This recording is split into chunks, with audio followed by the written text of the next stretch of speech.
আসসালামু আলাইকুম। আপনারা সবাই কেমন আছেন? আশা করছি ভালো আছেন। আলহামদুলিল্লাহ আপনাদের দোয়া এবং ভালোবাসায় আমিও ভালো আছি। আমি সুমন আছি আপনাদের সঙ্গে ভূতের বাড়ি চ্যানেলের পক্ষ থেকে। আমি বরাবরের মতো আবারও চলে এলাম আপনাদের মাঝে নতুন আরও একটি গল্প নিয়ে। সেই গল্পটা খুবই ভয়ানক হতে চলেছে, তাই গল্পটা কেউ মিস করবেন না, সবাই আমাদের সঙ্গে থাকুন। আপনারা যেখান থেকে আমাদেরকে গল্পগুলো পাঠিয়ে থাকেন, আমরা সেই গল্পগুলো আপনাদের থেকে কালেক্ট করে সবার মাঝে ছড়িয়ে দেওয়ার চেষ্টা করি। তাই আপনারা আর কেউ দেরি করবেন না। আপনাদের কারোর সঙ্গে কোনো ভয়ানক যদি ঘটনা ঘটে থাকে তাইলে অবশ্যই আমাদের কাছে পাঠিয়ে দিবেন। আমাদের ইমেল অ্যাড্রেস বা হোয়াটসঅ্যাপ নাম্বারে পাঠিয়ে দিতে পারেন। এই ভিডিওর ডেসক্রিপশনে হোয়াটসঅ্যাপ বা ইমেল অ্যাড্রেস দেওয়া থাকবে। আর দেরি করবেন না, এক্ষুনি ফোনটি হাতে নিন এবং ইমেল অ্যাড্রেস বা হোয়াটসঅ্যাপে আপনার সঙ্গে ঘটে যাওয়া ঘটনাটি পাঠিয়ে দিন। আমি আর কথা বাড়াচ্ছি না, সরাসরি মূল ঘটনায় চলে যাই। আমাকে ঠিক যেভাবে ঘটনাটি পাঠিয়েছি আমি ঠিক ওইভাবে আপনাদের মাঝে প্রকাশ করার চেষ্টা করব ইনশাল্লাহ। আসসালামু আলাইকুম সুমন ভাই, আপনি কেমন আছেন? আশা করছি ভালো আছেন। আলহামদুলিল্লাহ আপনার দোয়ায় আমিও ভালো আছি। আমার সঙ্গে ঘটে যাওয়া একটি ঘটনা আপনাদের মাঝে তুলে ধরলাম। আশা করছি ঘটনাটি আপনাদের ভালো লাগবে। আমি ঢাকায় থাকি। ঢাকা থেকে একদিন আমার গ্রামের বাড়িতে বেড়াতে গিয়েছিলাম। যেতে যেতে প্রায় রাত 2টা বেজে যায়। একটি ব্রিজটি লোকমুখে শোনা যায় অনেক ভয়ানক।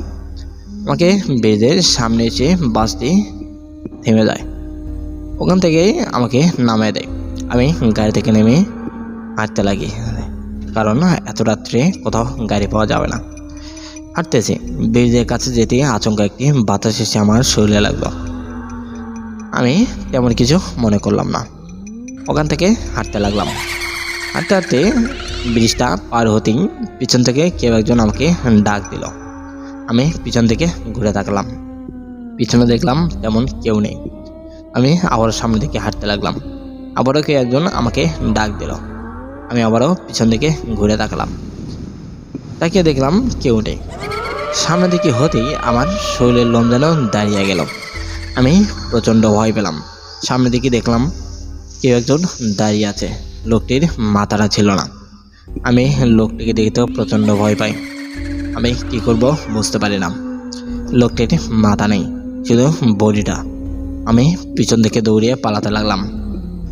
পালাতেই কিছু একটার সঙ্গে বাড়ি খেয়ে আমি মাটিতে পড়ে যাই। আমি বাড়ি থেকে মাথাটা উঠাতেই দেখলাম লোকটি আমার সামনে দাঁড়িয়ে আছে। আমি চিৎকার দিয়ে ওখান থেকে আবারও পালিয়ে গেলাম। এবার আর কোথাও দাঁড়ালাম না, এক দৌড়ে আমার বাড়িতে চলে এলাম। বাড়িতে আমার তেমন কেউ নেই, শুধু আমার আম্মা আছে। আমার আম্মাকে ডাক দিলাম, আমার আম্মা দরজা খুলে দিল। দিয়ে দেখে আমি পুরো শরীরটা আমার ঘেমে গিয়েছে। আমাকে ঘরে নিয়ে গেল, নিজে পানি দিল।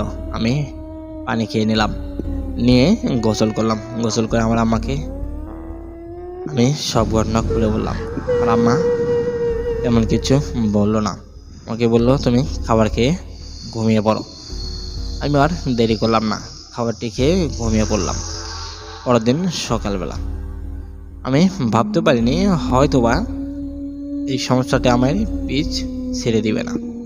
আমি ভেবেছিলাম হয়তো ক্ষণিকের কিছু কথা, হয়তো ওই ব্রিজতে আসার কারণেই এই অবস্থা। আমি ভাবতে পারিনি যে আমার বাড়িতে ওই ঘটনাগুলো ঘটবে। সেদিনটাও মোটামুটি বেশ ভালোই কেটে গেল। রাত্রেবেলা থেকে আবারও সেই উৎপাত শুরু হয়ে গেল। সে লোকটি আমার দরজার পিছন থেকে আমাকে ডাকতে লাগে। আমি ঘুমিয়ে পড়েছি, ঘুমের মাঝে কেউ একজন আমাকে ডাকতেছে। আমি উঠে দাঁড়ালাম, দাঁড়িয়ে দেখলাম আমার জানালার পিছনে লোকটি দাঁড়িয়ে আছে। আমি চিৎকার করতে লাগি, আমার চিৎকার কেউ শুনতে পায় না। আমি চিৎকার করতেছি ঠিকই, কিন্তু আমার মুখ দিয়ে কোনো কথা বেরোচ্ছে না। আমি উঠতেও পারতেছি না। আমি উঠে যে কাউকে ডাক দিব এই ক্ষমতাও নেই আমার। আমি তো প্রচণ্ড ভয় পাই। আমি চোখ দুটো বন্ধ করে ওখানে বসে থাকি। লোকটি রীতিমতো আমাকে ডেকে চলেছে। আমি কি করব বুঝতে পারি না। আমি অনেক কষ্টে বিছানা থেকে নিচে নামলাম। নিচে নামতেই লোকটি ওখান থেকে উধাও হয়ে যায়। সেই রাতটুকু কেটে গেল। পরের দিন সকালবেলা আমি আমার আম্মাকে সব ঘটনা আবারও খুলে বললাম। আমার আম্মা আর দেরি করলো না, একটি কবিরাজের সঙ্গে কথা বলল। কবিরাজ আমার বাড়িতে এলো, আমাকে পানি পড়া এবং তাবিজ দিয়ে গেল, আর বলল ঘরটি বন্ধ করতে হবে, আগামীকাল এসে ঘরটি বন্ধ করে দিয়ে যাব। আমি বললাম ঠিক আছে। সেই রাতটা মোটামুটি বেশ ভালোই কেটে গেল। পরের দিন সকালবেলা প্রায় 10টা বাজে তখন কবিরাজ এলো, এসে আমার ঘরটি বন্ধ করে দিয়ে গেল। সেই রাতও ভালোই কেটে গেল। পরের দিন রাত্রেবেলা আমি বাইরে গিয়েছিলাম। বাইরে সেই লোকটি দাঁড়িয়ে আছে, আমাকে বলতেছে তুই ঘরটি বন্ধ করে মোটেও ভালো কাজ করিসনি, তোকে আমি সুযোগ পেলেই মেরে ফেলবো, তোকে আর কেউ বাঁচাতে পারবে না। আমি ওখান থেকে দৌড়ে ঘরেতে চলে আসি। আমি রীতিমতো সিদ্ধান্ত নিয়ে ফেলি আমি আর ঢাকায় ফেরত যাব না, আমার বাড়িতে থাকবো, আমি ঘরের ভিতর থেকে কোথাও যাব না। এরকম করতে করতে বেশ কিছুদিন কেটে গেল। আমি ঘুমিয়ে পড়েছি। হঠাৎ করে কিছু একটা পড়ার শব্দে আমার ঘুমটা ভেঙে গেল। আমার চোখ দুটো জানালার দিকে চলে গেল। ওখানে দেখলাম কোনো কাটা মুন্ডু দাঁড়িয়ে আছে, শূন্যর উপরে কাটা মুন্ডুটা বাজতেছে। আমি তো ভয়ে চিৎকার দিয়ে উঠি। আমার চিৎকার যেন পুরো এলাকাটা কেঁপে উঠেছে।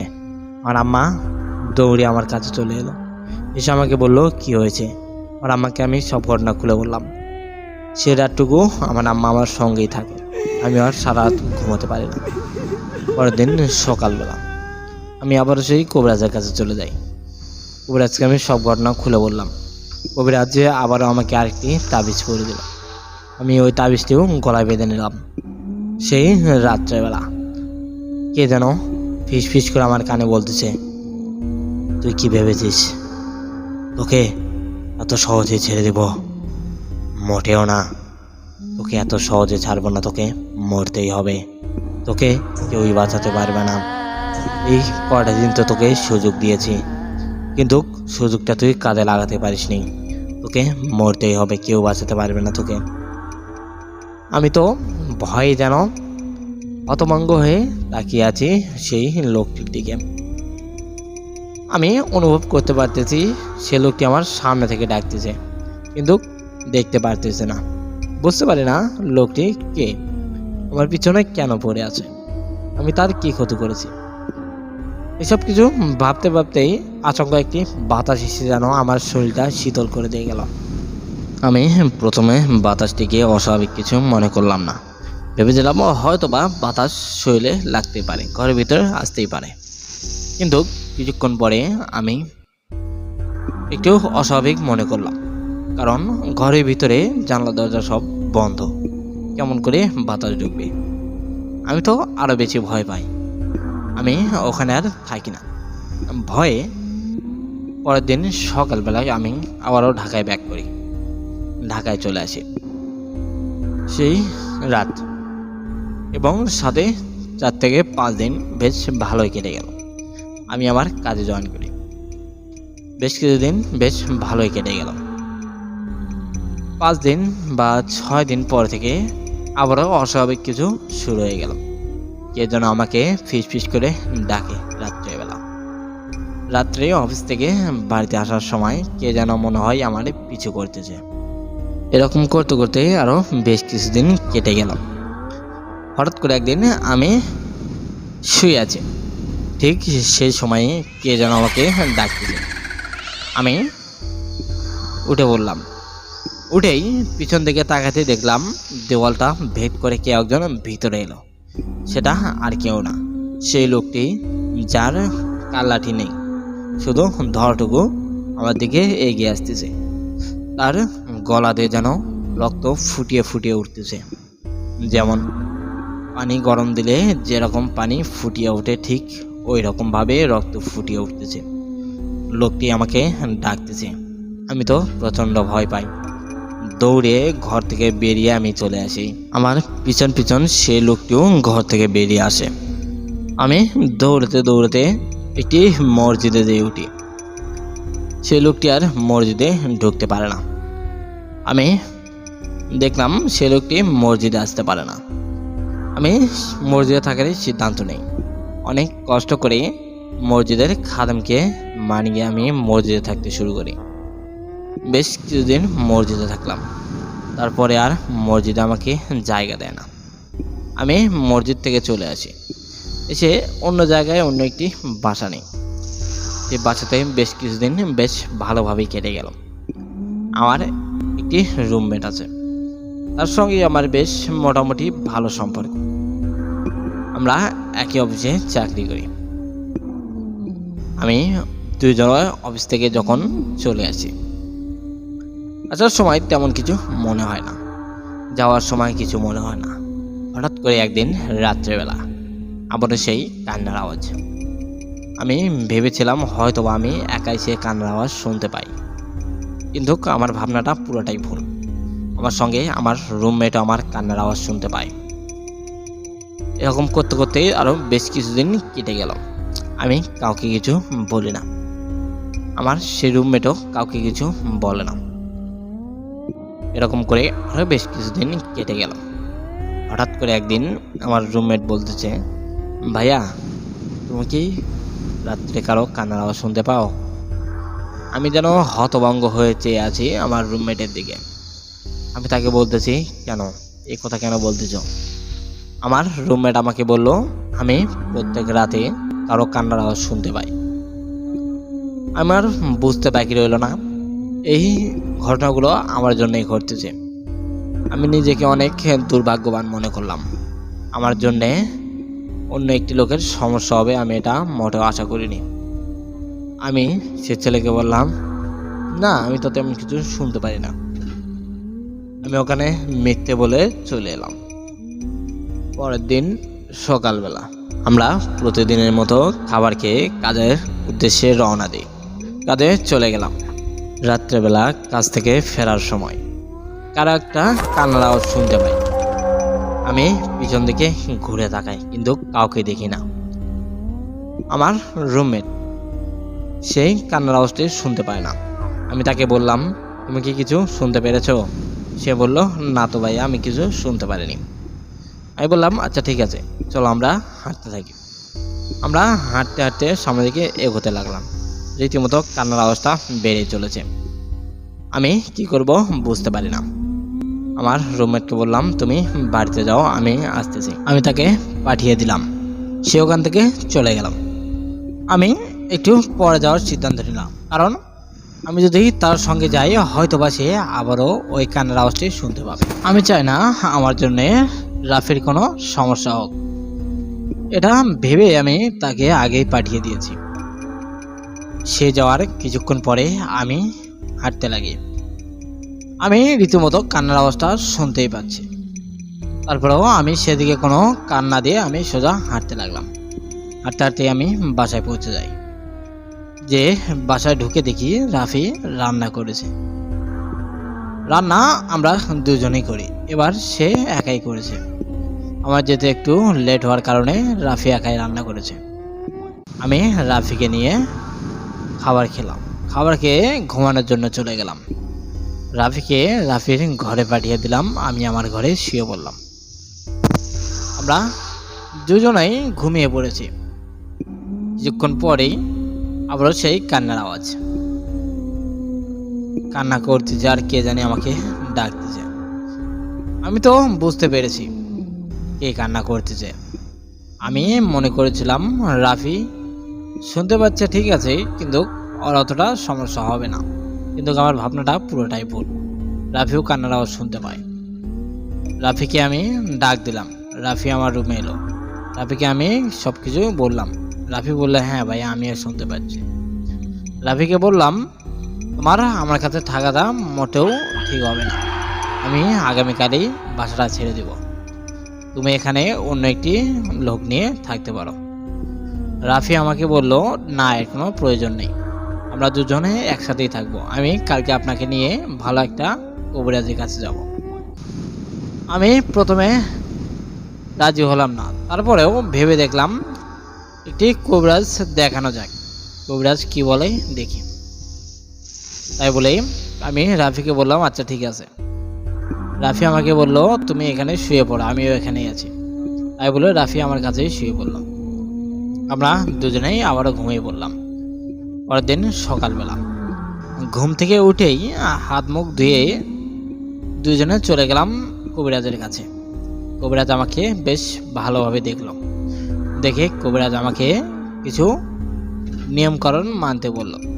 কিছু নিয়মকানুন বলতে রাত্রেবেলা ঘুমানোর আগে অজু করে ঘুমানো, শুধু তাই না, আর কিছু পানি পড়ে দিল, পানি পড়া খেতে বলল, আরেকটি তাবিজ দিয়ে দিল।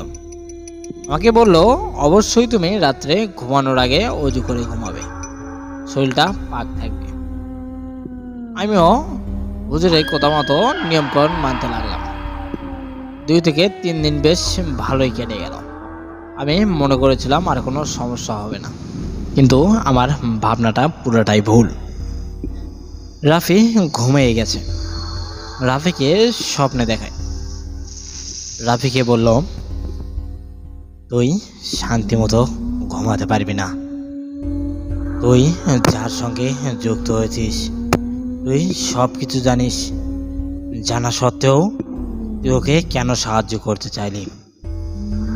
তোকে আমি কিচ্ছু করব না, তোর সব থেকে প্রিয় জিনিসটা আমি কেড়ে নিব, তোকে আমি ছেড়ে দিব।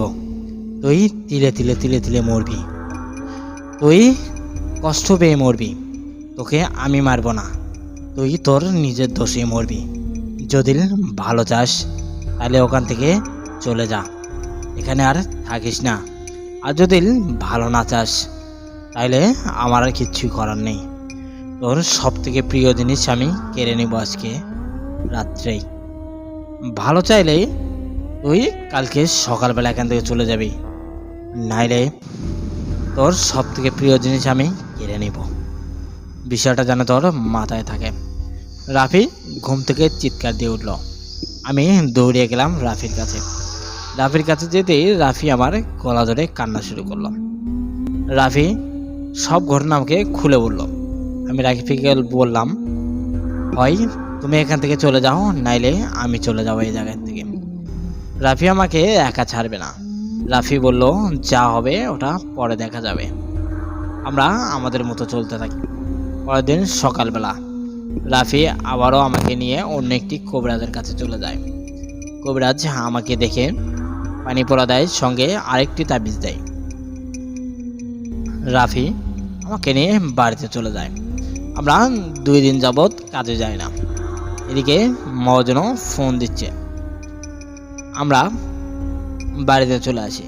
রাফি আমাকে রেখে তার কাজে চলে যায়। রাত্রেবেলা কাজ থেকে আসার সময় তার বাড়ি থেকে ফোন আসে। ফোনের ওপার থেকে তার বড় ভাই কান্না করতেছে। রাফি বলল, কি হয়েছে ভাইয়া, তুমি কান্না করতেছো কেন?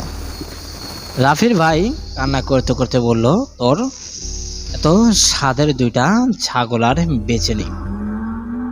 রাত্রে খাবার খেয়ে গোয়ালে উঠিয়ে রাখি, কিছুক্ষণ পরেই গোয়ালে যেয়ে দেখি 2টা ছাগল পড়ে আছে। ছাগল 2টা অনেক বড় বড়।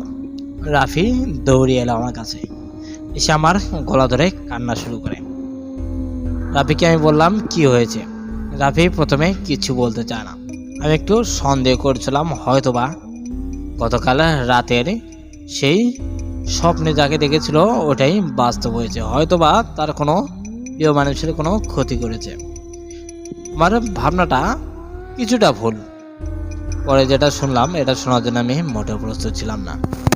রাফি আমাকে বলল, তার প্রিয় ছাগল 2টা নাকি মারা গিয়েছে। রাফিকে আমি বললাম, তুমি তোমার বাড়িতে চলে যাও, কিছু না হলেও ছাগল 2টার জন্য বাড়িতে যাও।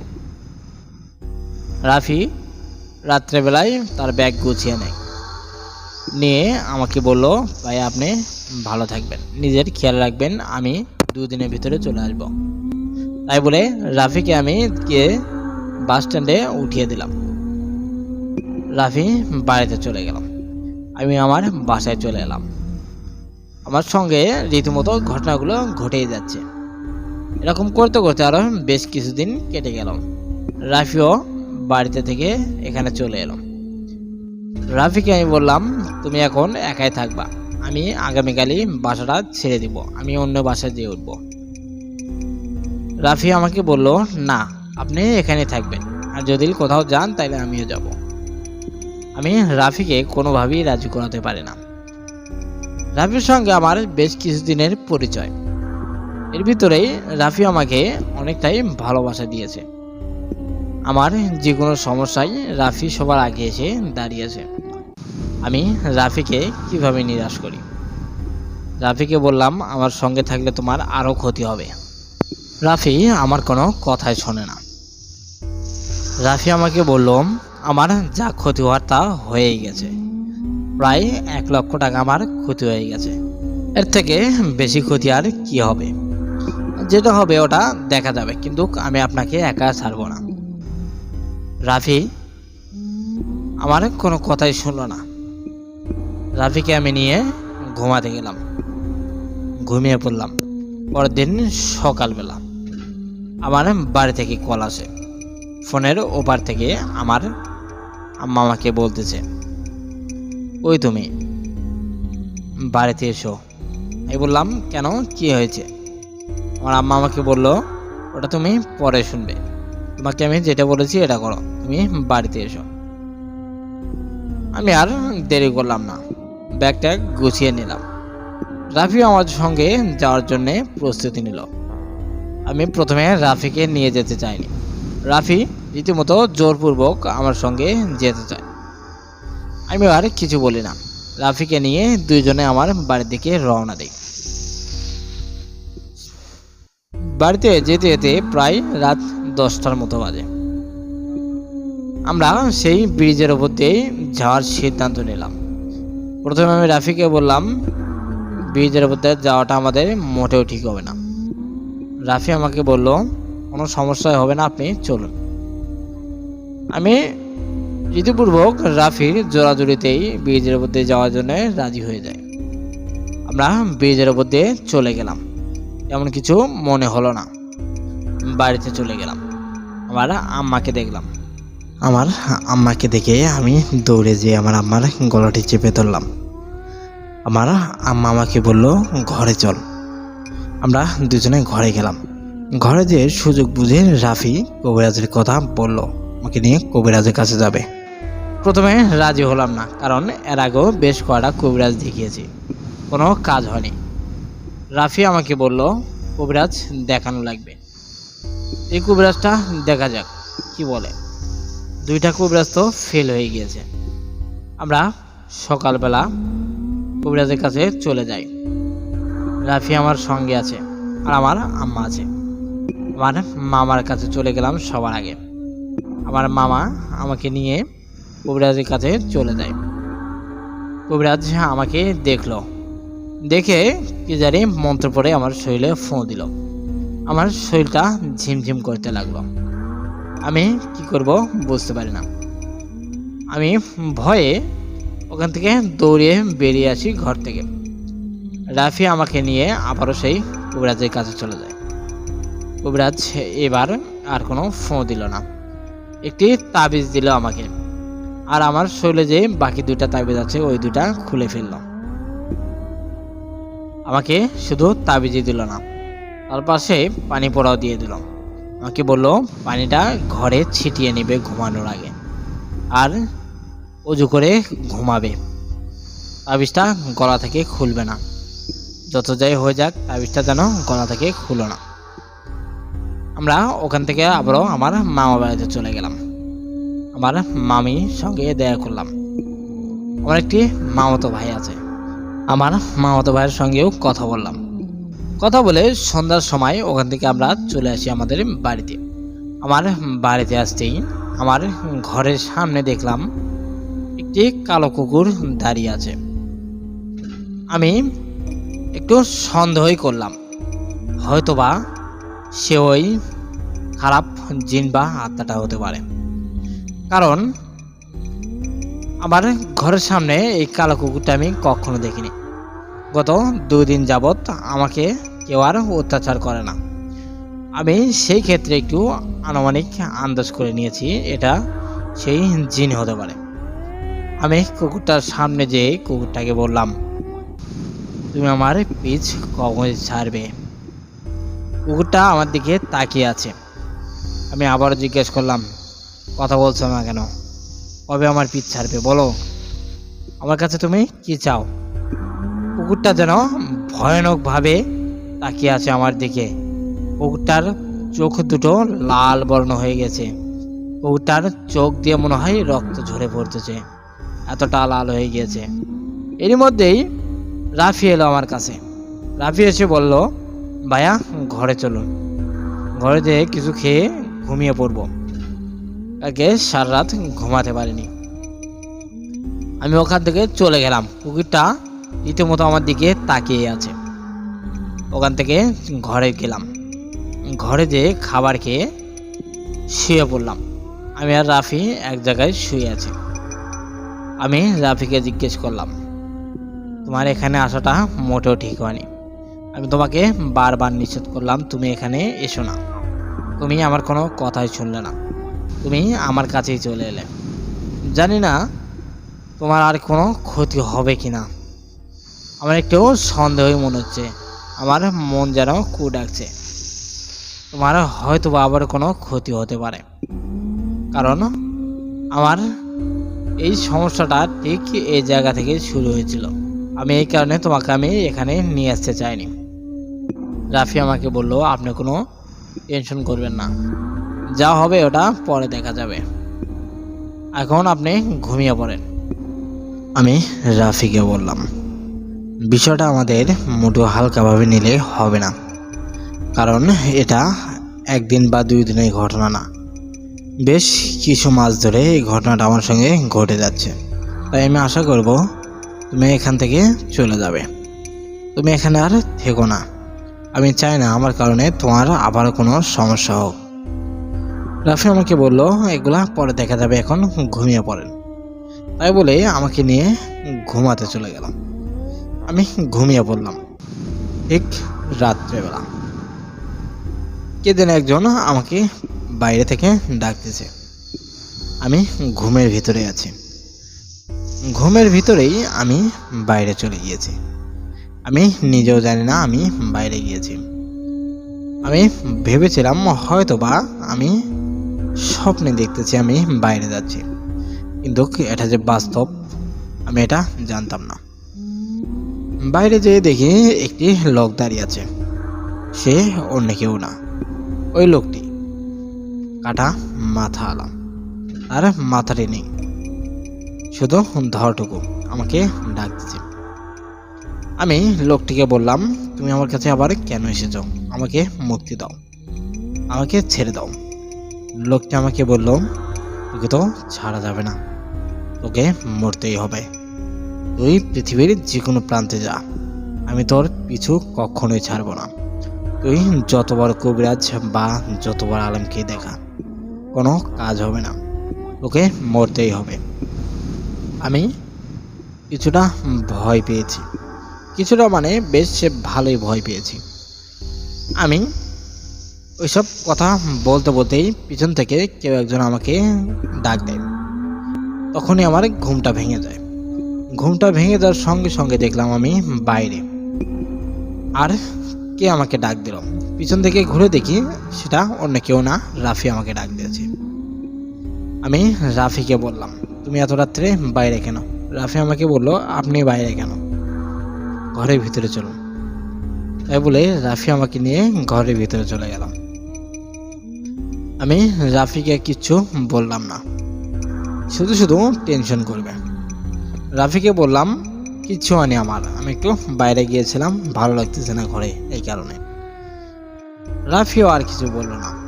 রাফি আমাকে বলল, আপনি ঘুমিয়ে পড়েন, আমি একটু পরে ঘুমাবো। আমি রাফিকে বললাম, তুমি আগে ঘুমিয়ে পড়ো। রাফি আমাকে বলল, না আপনি আগে ঘুমিয়ে পড়েন। আমি আর দেরি করলাম না, আমি শুয়ে পড়লাম। শোয়ার কিছুক্ষণের মধ্যে আমার ঘুম এসে গেল। পরের দিন সকালবেলা রাফিকে নিয়ে আমি ঢাকায় রওনা দিই। রীতিমতো ঢাকায় চলে আসি। ঢাকায় চলে আসার পরে থেকে শুরু হয় আবারও সেই অত্যাচার। প্রত্যেক দিন সেই কান্নার আওয়াজটি আমি শুনতে পাই। কে জানে আমাকে ডাকে। সব কিছু এখন শুধু আমি শুনতে পাই, রাফি শুনতে পায় না। আমি রাফিকে তেমন কিছু বলিও না। রাফি যখনই আমার সঙ্গে ঘুমাতে যায় তখনই সেই কান্নার আওয়াজটি শুনতে পায়। পরের দিন আমি আর রাফি একসঙ্গে কাজে যাই। রাত্রেবেলা কাজ থেকে ফেরার সময় রাফি আমার সঙ্গে হেঁটে যাচ্ছে। আমরা কথা বলতেছি আর হাঁটতেছি। পিছন থেকে কে জানে কান্না করতেছে। রাফি আমাকে বলল, ভাইয়া আপনি কারো কান্নার আওয়াজ শুনতে পাচ্ছেন? আমি রাফিকে বললাম, না, কোনো কান্নার আওয়াজ তো শুনতে পাচ্ছি না।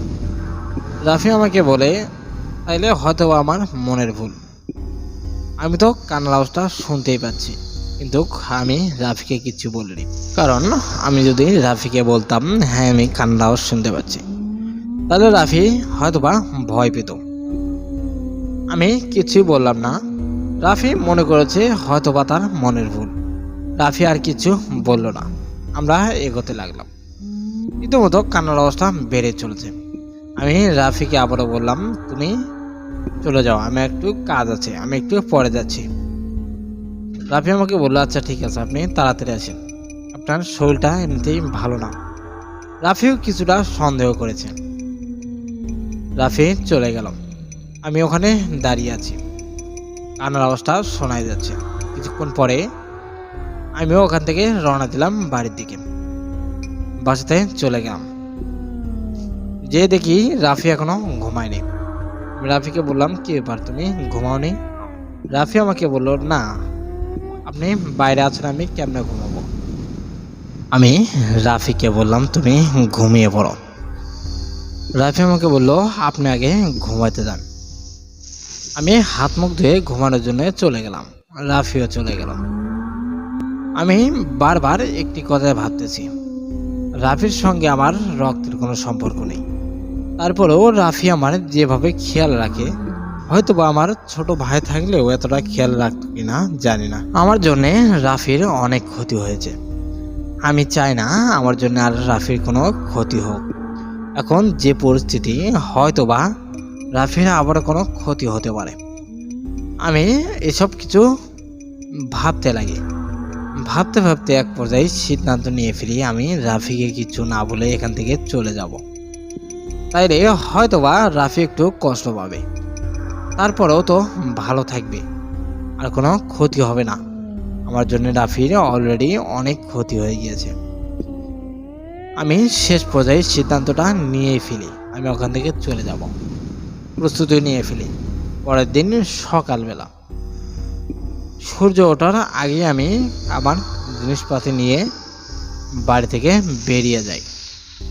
যাওয়ার আগে আমি আমার বালিশের নিচে কিছু টাকা রেখে যাই, হয়তোবা রাফির কোনো কাজে আসবে।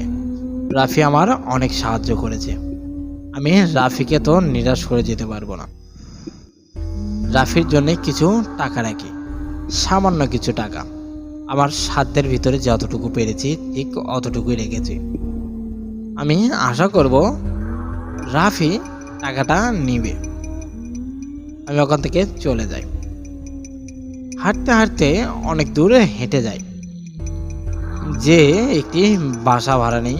আমি আগের বাসার থেকে অনেকটাই দূরে একটি বাসা ভাড়া নেই, অল্প টাকার ভিতরে, মাত্র ৩,৫০০ টাকা ভাড়া।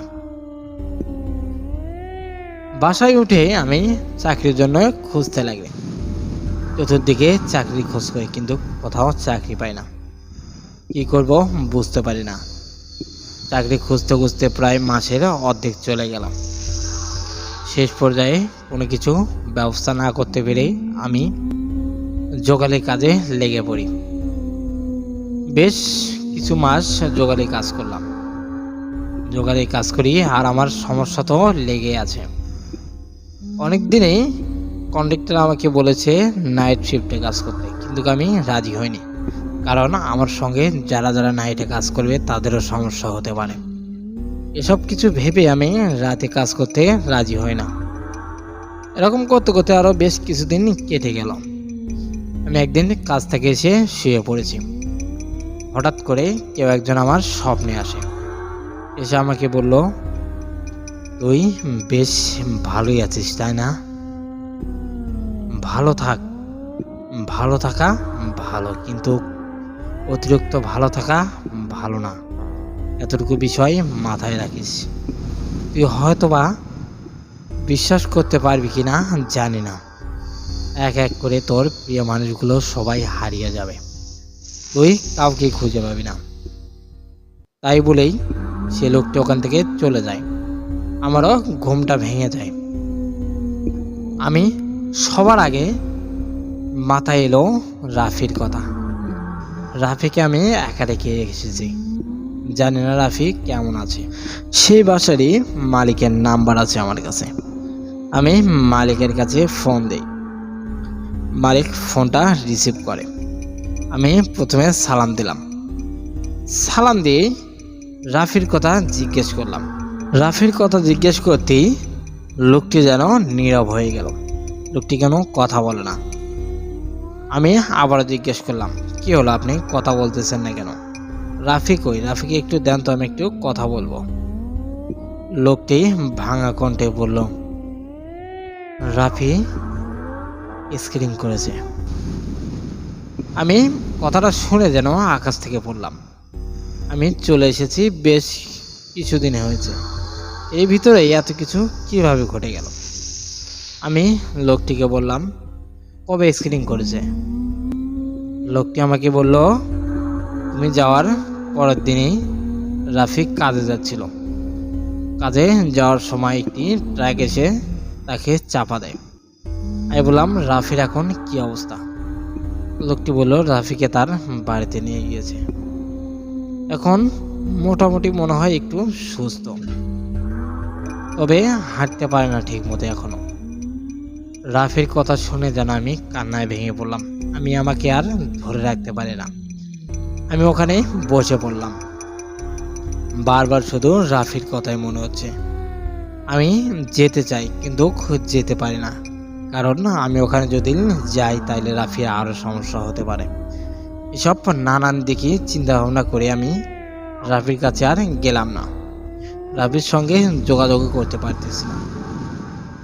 আমি কিছুদিন পর পর আমার ওই বাসার মালিকের কাছে ফোন দিই। ফোন দিয়ে তার কাছ থেকে রাফির খোঁজ খবর নেই।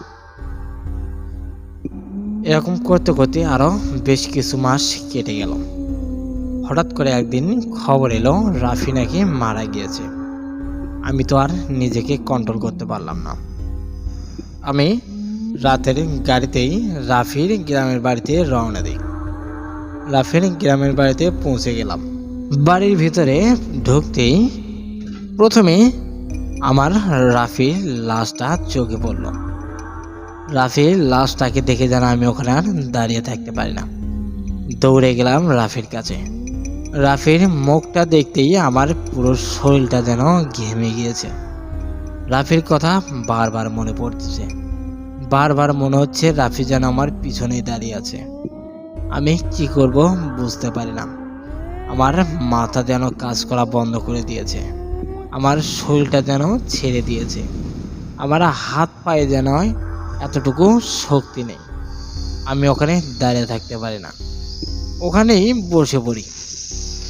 রাফিকে যতই দেখতেছি ততই যেন আমার শরীরের ভিতরটা কেঁপে উঠতেছে। আমার জন্য রাফির আজ এই হাল। আমার জন্য রাফিকে মরতে হলো। আমি রাফির মায়ের কাছে ক্ষমা চাইলাম। রাফির মা আমাকে বলল, এখানে তো তোমার কোনো দোষ নেই, সে রোড স্ক্রিনে এই অবস্থা হয়েছে। বেশ কিছু মাস ভালোই কেটে গেছে। হঠাৎ করে আগামীকাল রাত্রেবেলা রাফি চিৎকার দিয়ে ওঠে। আমরা দৌড়ে রাফির কাছে যাই। যে দেখি রাফি নিচে পড়ে আছে। রাফি আর কথা বলতেছে না। পরে শুনলাম রাফি মারা গিয়েছে। আমরা আর কি করব? আমি আর আমার ছেলেকে কখনো দেখতে পারবো না। রাফির মায়ের মুখে এরকম কথা শুনে আমি যেন আকাশ থেকে পড়লাম। রাফির আম্মাকে বললাম, আপনার কোনো টেনশন নেই, আমি যতদিন বেঁচে আছি আপনি আর কোনো চিন্তা করবেন না। আমাকে রাফির মতোই আপনার একটি সন্তান ভেবে নেবেন। আপনার ভরণ পোষণের সমস্ত দায়িত্ব এখন থেকে আমার।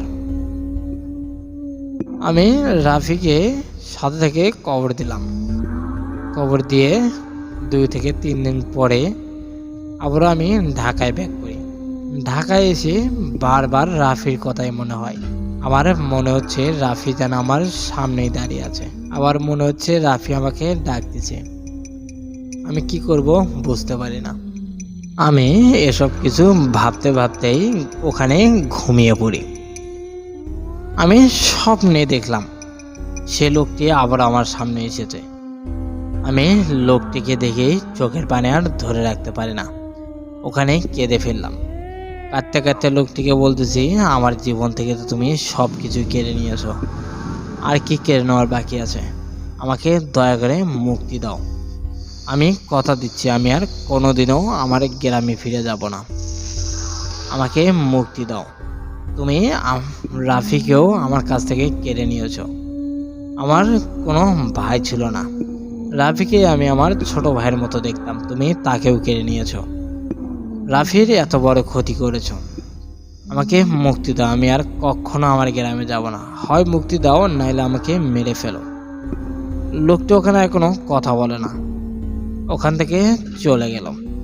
তারপর থেকে বেশ কিছুদিন কেটে গেল, আমার সামনে আর পড়ে না।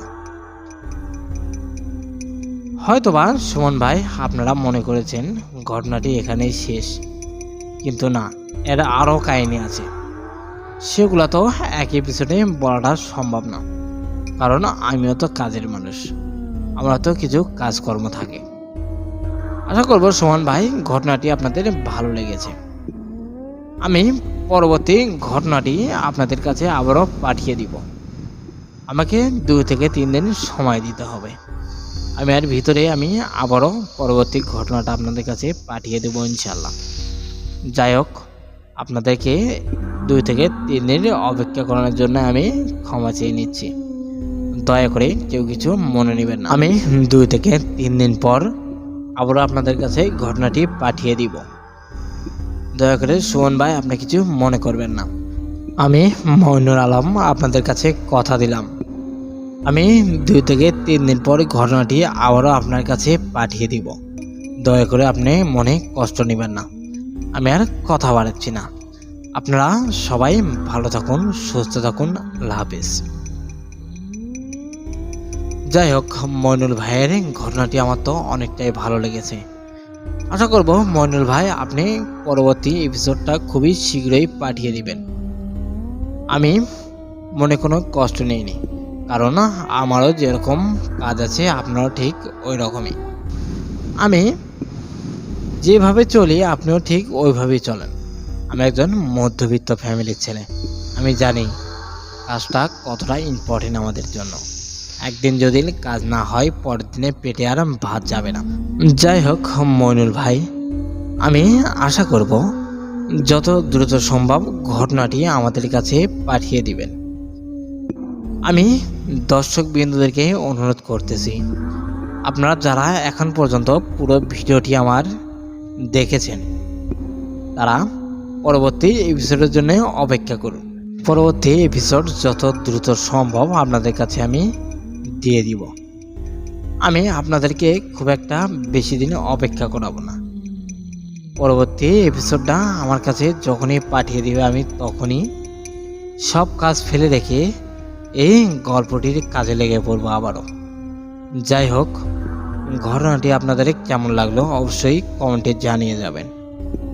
আর একটি কথাই বলতে চাই, আমাদের চ্যানেলটি অবশ্যই সাবস্ক্রাইব করবেন, কারণ এরকম নতুন নতুন গল্পগুলো সবার কাছ থেকে কালেক্ট করে আপনাদের মাঝে পাঠিয়ে দেওয়ার চেষ্টা করি। শুধু তাই না, ঘটনাগুলো কালেক্ট করতে আমাদের অনেক কষ্ট হয়। আর যেসব ভাইরা আমাদের কাছে ঘটনাগুলো পাঠিয়ে দেন, আমি জানি তারাও অনেক কষ্ট করে। যারা আমাদের কাছে ঘটনাগুলো পাঠিয়ে দেন তাদেরকে আমি মন থেকে জানাই অভিনন্দন ও শুভেচ্ছা। আমার এই চ্যানেলটি পুরোটাই আপনাদের। আপনারা আমার কাছে হয়তোবা ঘটনাগুলো না পাঠালে আমি সবার মাঝে ছড়িয়ে দিতে পারতাম না। আমি একটা মাধ্যম মাত্র। আপনারা সব কিছু। আপনাদের দ্বারাই আমরা এখনো বেঁচে আছি। আপনাদের জন্যে আমরা ঘটনাগুলো সবার মাঝে ছড়িয়ে দিতে পারি। যাই হোক, এরকম ঘটনা যদি আপনাদের কারো কাছে থেকে থাকে তাহলে অবশ্যই আমাদের কাছে পাঠিয়ে দিবেন।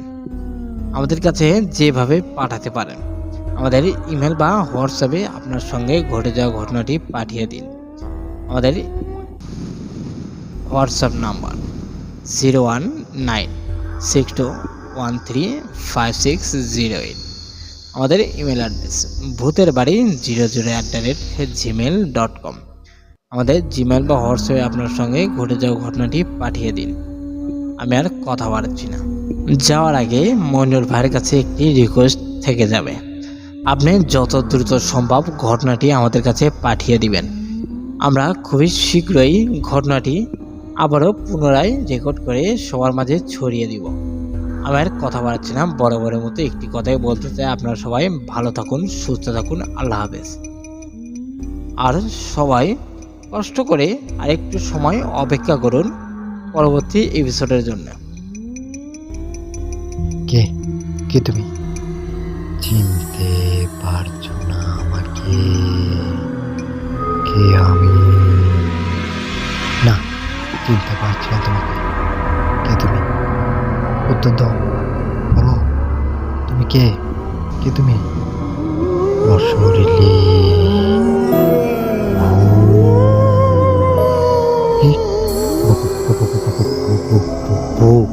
তুমি ভূত?